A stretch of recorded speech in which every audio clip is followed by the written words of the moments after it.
What's going on, everybody? Welcome back to Outside the Jersey, Season 2. Today we're joined by Kamini Manivannan, who is the CEO of Laces Sports. She also has experience working for the National Football League and the Brooklyn Nets organization. And today we find out what she's like outside the jersey. Thank you guys so much for tuning in back to Outside the Jersey Season 2. Today I'm joined by a very special guest. We have Kamini Manivannan here, the CEO of Laces Sports. Kamini, thanks so much for joining the show, and welcome on board for the episode. Thanks for having me. I feel like you have to mention that we are previous coworkers also. We are Very previous important fact coworkers. here. She was my intern from back in the day, but more like a departmental intern, and we have worked together in the past, and it's so crazy to see how you started as an intern and now you're the CEO of your very own company.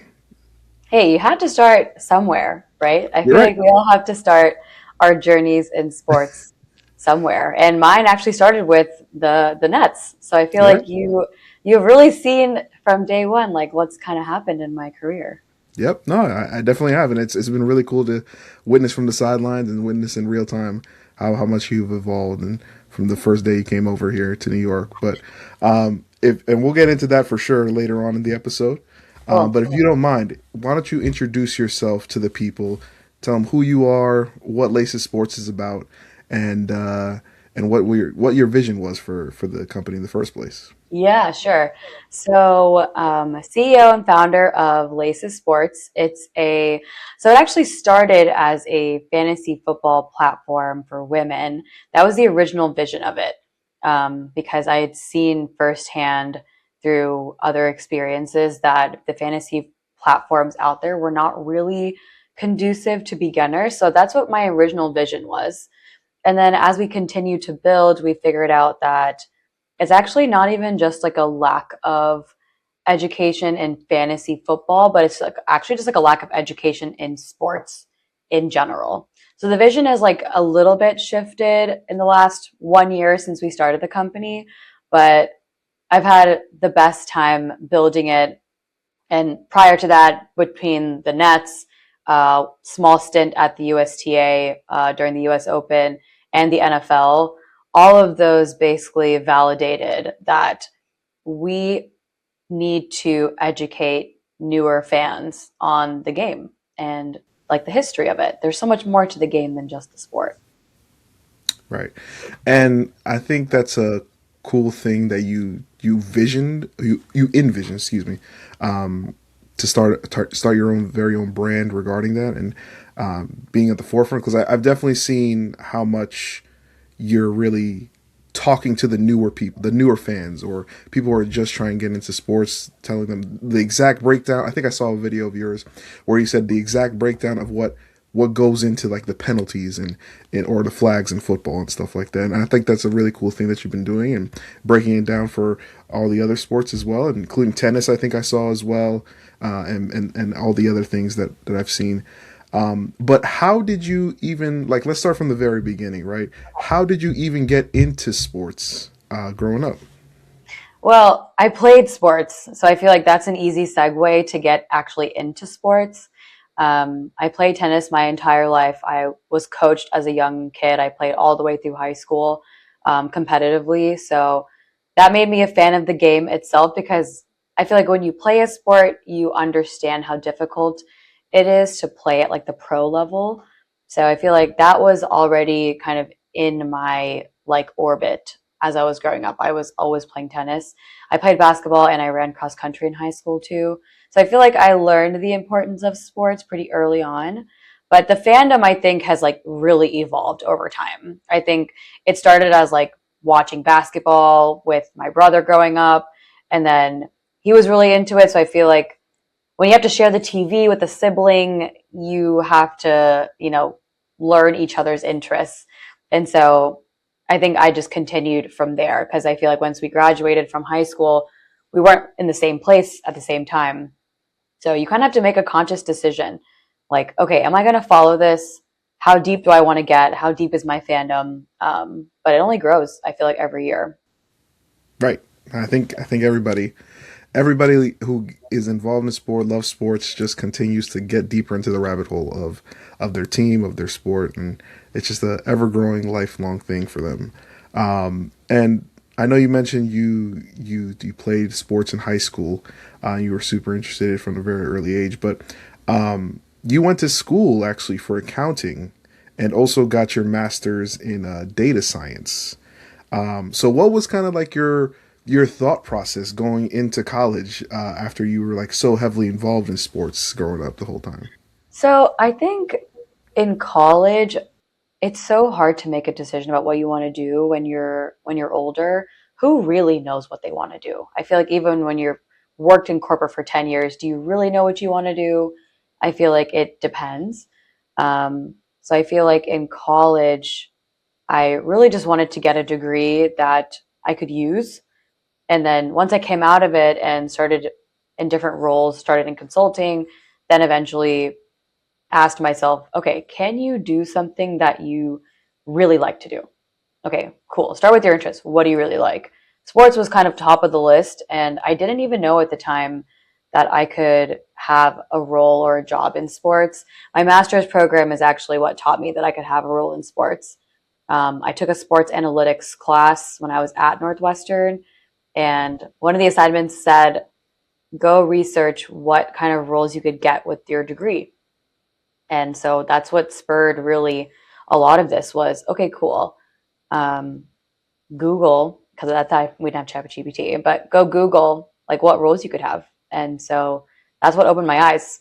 So very thankful. I think both degrees kind of like carved this path to be in the sports industry. And I mean, I know some of your journey previously of like how you got into it, but for the people that don't know, why don't you tell them about how you actually broke into the sports industry after working not in the sports for the first portion of your adult life, honestly. Yeah. I mean, it's really hard, and I wish there was like a secret sauce to tell people that this is how you break in, but some of it, so much of it, you know this working in the sports industry, so much of it is like luck and timing. But I think there's a lot of things you can do in the meantime to get into the industry. Find out what skills translate from what you are really good at to the sports teams and leagues. Because at the end of the day, all of these organizations are businesses. They have normal business use cases that you could probably solve. So for consulting, I genuinely never thought that I would be able to move from consulting like corporate into the sports industry, but a lot of it translated. So I feel like if you wanted to get into it, my advice would be one, figure out what each department does. There's actually so many more departments than what people even know. And you can do a lot of research there to figure out, okay, what is the role, what is the function of basketball operations? We don't have that in corporate. That was something that was new to me when I started researching it. So I feel like being a fan is not enough. It doesn't translate. You'll meet a lot of people in sports who aren't fans of the game, you know?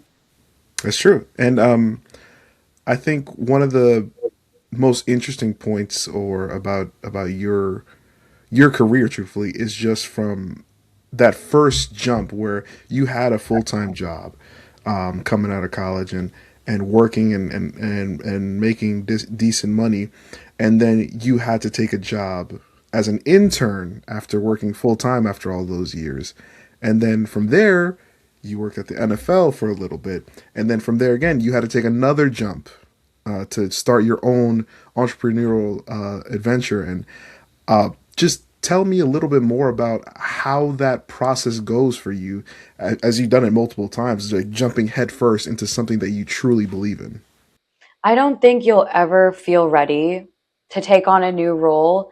Sometimes you do. I think if it's maybe like an internal promotion, but I think even then, when you're starting something new, there's a huge learning curve with different companies. Jumping from an intern position at the Nets to a manager position at the NFL, huge learning curve, I think, and new environment, new stakes in the company. So I think it really it is you're not really fully prepared for it, I think. But it was something that I was just tackling on head first. Like you said, I just dove into it because who else is going to really prepare you? You can really just do your best to like be a sponge in each of these organizations that you join. But I think each of those organizations that I was a part of just completely validated the idea that I wanted to work on at the end, which was how do I bring more women into sports where it's in a fun and accessible way? It's a problem that I saw at multiple organizations, starting with my consulting career. It was back then, because I'll tell you a story. So I'll never forget, I was 22 coming out of Georgia, and um, I was a consultant and I was like the youngest on the team, probably the youngest in the office. And my senior director had an office like in the corner. And I was like, okay, maybe I should go try to bond with this person. So he just like knows my name, knows my face, something. So I didn't even know what I was going to say, but I just walked into his office. And as soon as I walked in, there was a huge LSU flag like on his wall.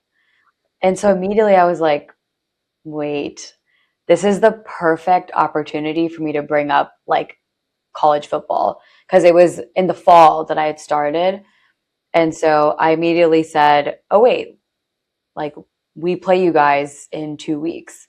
And immediately he was like, oh, you went to Georgia. And we probably just talked about college football for like 5 minutes. But I think from that point forward, he knew who I was. He saw me in the office. He said hi. Like in meetings, he would say hi to me. So I felt like I had accomplished something, but it just was like being able to bond with someone who was so much older than me in like a position of power, that was like, wow, that actually was like felt so empowering at the time. And I want that same thing for younger people who are also starting out. Right. And what would you say to them where maybe some people can't find that specific connection, I guess, like not everybody's going to have an LSU flag hanging up on their wall, right? So, what would you say to those type of people who are definitely trying to break into the industries? And it doesn't have to be in sports necessarily, but anywhere where they are trying to make a name for themselves or trying to be seen and stuff like that. Yeah, I think I always look for common connection, not even just in the workplace, but with new friends that I meet. I try to ask a lot of questions, not like in a like interrogation kind of way, but I'll ask questions like, "Where are you from? Do you like sports? If you don't like sports, well, there's lots of other things we could talk about. What are different hobbies that you have? Or like, do you like to travel? Do you like art? I feel like there's a lot of things that you can find common ground. And that's one of the first things that I do, just even at like networking events. If you go to a networking event, doesn't mean you have to talk about work. Like people are just normal people too. You don't always have to talk about work. Find a common connection. Do you have a brother? Great. I have one too. We could talk about our siblings. I feel like it's really not as hard as people think it is. Mm, mm. I think I agree with that point honestly, just because we see all these people in higher positions than or positions that we may want to achieve and stuff like that. But at the end of the day, and I've learned this from just hosting this podcast, like me and you are just regular people. Like the person sitting across from me via Zoom, via in person, whatever, we're just regular people doing different things, and Yeah. that's such a eye opening thing that I wish I definitely knew earlier growing up.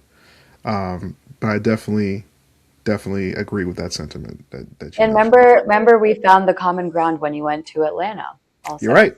You're right. My first time in Atlanta, and Yeah. I Is didn't that where you like it. proposed? Is that where you proposed? That is where I Right? proposed, but didn't like the whole city as a whole. Um, but neither here or there. Yeah. Different conversation. Yeah. And I know you mentioned it earlier in your introduction, and as well as a little bit more into the podcast. But just tell me a little bit more about Laces Sports and like what the vision was in creating that, and as well as since again since you already touched on it, like what the future holds for that, and what you would like to see it evolve into as time goes on. Yeah. And this question is so important because as a founder, you always have to think about what does the world look like if your company succeeds? So I always have to think about this, and I answer it with you feel more included in conversations, whether it's at the workplace, in social settings with a partner. If you get pulled into a fantasy football league, you don't know what's going on. What happens if we succeed is that people have a baseline knowledge of what's going on in the sports world. So, as an example, in March, March Madness happens. It's like one of the biggest events in sports that happens, but you don't have to know every single team that's playing. You don't have to know where every single school is. But at least baseline, if you went to one of these schools, you should at least know that. It's a source of pride when your school makes it into March Madness. And so I tell people, we're not trying to teach you all the stats and jargon behind sports. We just want to make you aware. Aware as much as you want to be aware will make you aware. So, like, each person's curriculum and interest in sports is different. So, like, the level that you follow sports may be different than the level that I follow sports. And we may have different, like, knowledge levels of what happens. And so I think what's really important for us is that we tailor your experience to you. Like, it's not just a one size fits all to go learn about sports. Do you want to know how the game works? Do you want to know who the players are? Do you want to know who they're dating?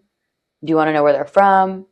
Like like I said earlier, there's so much more to the game than just the game.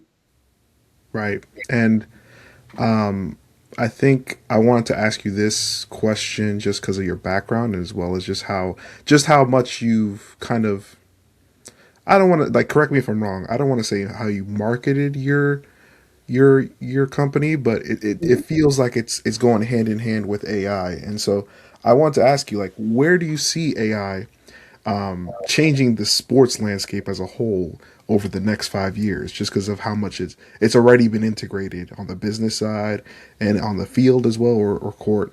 But where do you see AI changing sports? It's already changed it a lot. Um, more than I think we already, more than we knew it was going to change it. It's just becoming more capable of things that we may not even be able to think about. And I think the personalization aspect of it is where I see it changing the most.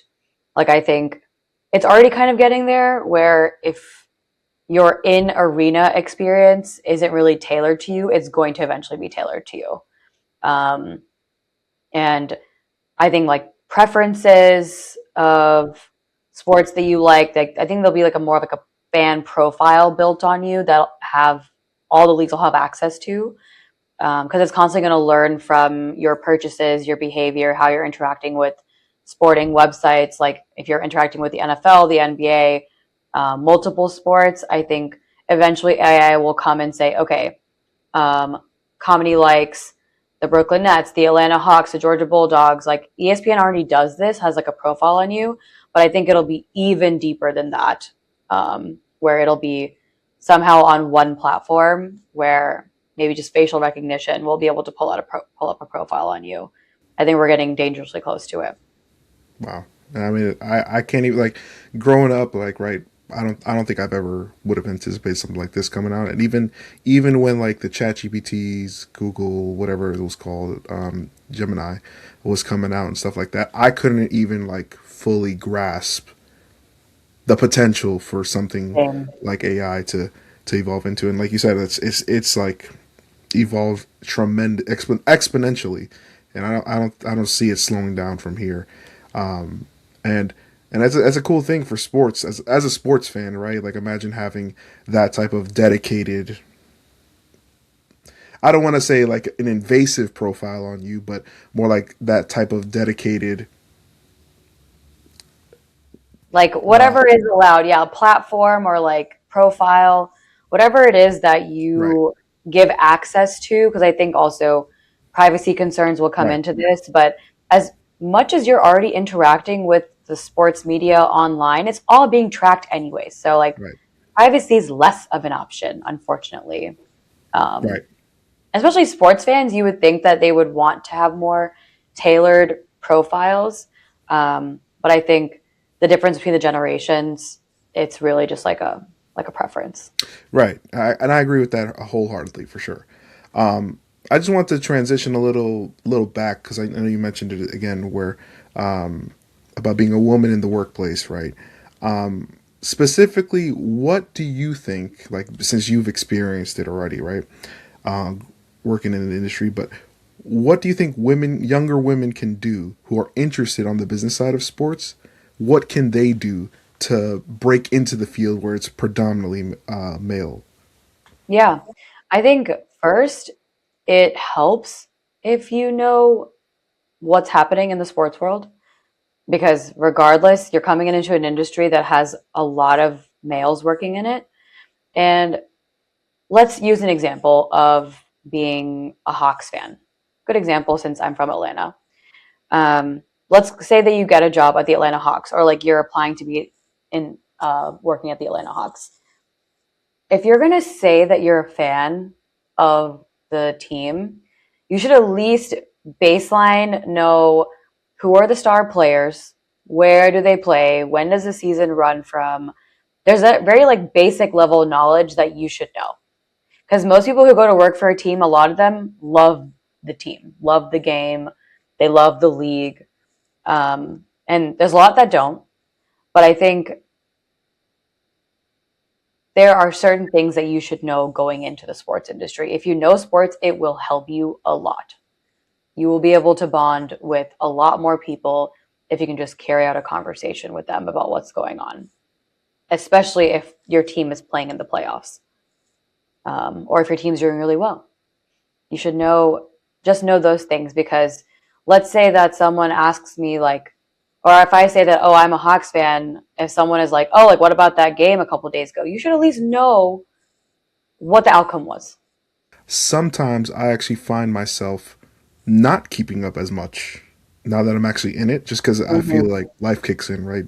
Busy at work, busy at home with my personal life, and I feel sometimes I'm not as tapped in as I used to be, just being a regular fan and not working in the industry. But Yeah. I definitely agree with that. I think that it does make your job a little bit easier, and I feel like it can, you can definitely understand everything more as like a whole. I know I'm talking kind of in vague circles, but if for those like who actually know what I'm talking about, like you can really grasp the whole concept of everything that's going on, and really apply those, not teachings, like that's not the right word that I want to say, but apply those type of, apply that knowledge in Mm-hmm. your everyday business or in your Mm-hmm. everyday work. And that's something that I definitely agree with, where I think young women should be should know what's going on within the sports world as a whole, not just their specific job that they want to work in. Yeah, I think also like to your point, you work for a company that has multiple sports teams under their umbrella. You don't have to be an expert in all of them, I think. But if someone were asking you similar advice, where what could you do to get into the sports industry, or if like you're getting into a male dominated field, find a way to bond with them. Even if it's Right. not sports, find a way, find a common connection, find a way to bond with them. And unfortunately, most of it is sports, unless you want to talk about the stock market. That's also a topic of conversation, or crypto or Right. AI. Like, be knowledgeable on something that both of you guys can relate on. Agreed. Agreed. And coming down to the close of the show, comedy, we like to end off in a little fun, uh, rapid fire questions, just for the people to get to know you a little better. So I'm just gonna ask Okay. you a couple questions. Just first answer that comes into your mind, just blurt it out. All All right, right. you ready? Yeah. Okay. What was your favorite vacation spot you've ever taken? Ooh. I'm gonna say Santorini. Santorini. Okay. Mhm. If you were an animal, what would you be? Octopus. Okay. Now I have to ask why. I just, I'm fascinated by them. I also just think they live very simple lives. I've seen some videos and social media. I don't know. I like them. I feel like they're very simple creatures. They also attack sperm whales, don't they? They are very powerful. So I feel like instead of being like the prey, they're a good like predator, you know. Instead of like a shark, which is like a little aggressive, I feel like an octopus, like they're just chilling. Okay. If your life was a book, What would the title of the book be? Oh my gosh. Um, that's a really hard question. Maybe it's okay to take the non-linear path because I Mm, think my path has been anything but making sense. It's not always like a one path fits all kind of thing. Like to get to being a founder, you have to go through all sorts of hurdles. So maybe it's okay to take the non-linear path. I can see the cover now with you upside down on it. Yeah. Oh, Smiling. whoever watches this, if you're publishing, let us know. Okay. Who is your favorite athlete of all time?